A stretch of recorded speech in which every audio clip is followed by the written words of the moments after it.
financial advisor.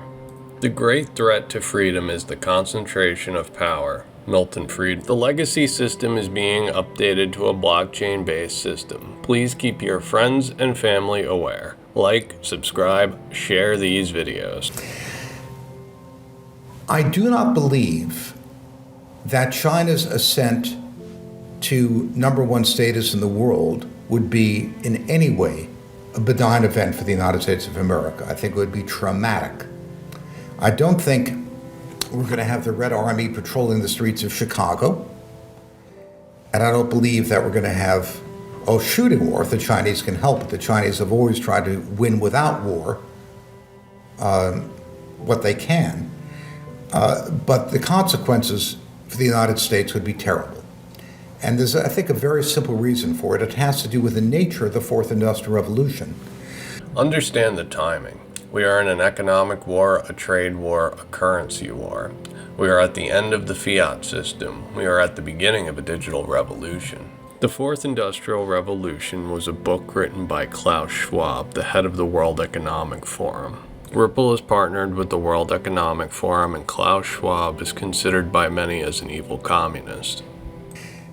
The Chinese are well aware of this, and one might say facetiously that China's grand design is to sit back and wait for the United States to bankrupt itself. Just this week, there was a commentary in the Observer website, owansha.cn, which is a hawkish site close to the Chinese State Council, which said, and I quote, "With the special status of the US dollar as a world currency, the United States never has to worry about the repayment of national debt because it can be repaid by expanding the issuance of US dollars." That's modern monetary theory, by the way. But can the United States continue to issue bonds to stimulate the economy and increase wealth? Can it last forever? In other words, can the US debt grow without limits? US debt expansion is unsustainable, and it is destined to hit the ceiling of the market. How will that happen? Right now, the 10-year yield is spiking. What does that mean? That means that US debt is selling off. Who owns the most US debt? China owns the most US debt. Xi and Biden are in the headlines. When the US pushes against China, they sell off debt. Well, China is the most advanced practitioner of national digital currencies. It's experimented with the digital yuan, which would basically transform the world banking system into something like a giant Alipay, where you have instantaneous payments attached to transparent movement of goods tracked by a distributed ledger, by a blockchain system. Right now, how are we indeed getting away with these vast deficits? Well, the rest of the world has lent us $25 trillion. That's the benefit to the United States of having a world reserve currency. That's my estimate based on Bank for International Settlements data. 16 trillion is the bank deposits in US dollars that are held as working capital for international trade, and 8 trillion is foreign ownership of US Treasury debt. So that's more than a year's gross domestic product. The role of the US dollar in correspondent banking. And what does XRP eliminate the need for? Correspondent banking. If the digital yuan and other digital currencies begin to replace these working balances in the banking system, then this, what you call seigniorage, the royalty, so to speak, the rent that we receive for having a world reserve currency will disappear exactly at the point where we're trying to borrow vast amounts. The rest of the world, in other words, will be cashing in their investments in the US. And if at the same time, China's companies become the dominant companies of the Fourth Industrial Revolution, and the Apples and the Microsofts and so forth fade, and China's market capitalization replaces the United States, then we look like Britain in the 1960s and 1970s during the Sterling crisis, where the lights go out in Piccadilly Circus, electricity works 3 days a week, and you throw pensioners, off the payroll. Then it gets brutal. Currency is a serious business and digital currencies are tied in with geopolitics. So what is really happening with the USA and Ripple? It would be foolish to force Google or Facebook to leave the States in the beginning of the internet boom. We're in a winner-take-all world. There's room for only one Microsoft. Once you have the network effect of office tools that everybody uses, everyone else has to use them. There's a network effect for Facebook. You don't have Facebook and MySpace. You have Facebook because once there's a place to go for social media, everybody has to go there.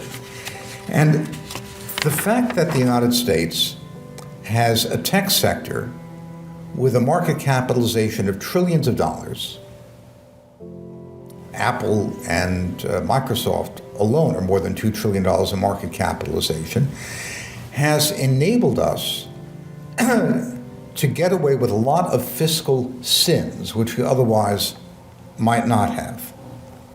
We are moving to a digital currency blockchain standard. We are in a winners-take-all world. Network effects in the world of technology is key. RippleNet is an advanced in comparison to the rest of crypto. Ripple is a US company and has an escrow to sacrifice. This is a war. Digital currencies are tied with geopolitics. This US-based company has made traction in the crypto sphere that is frankly unheard of.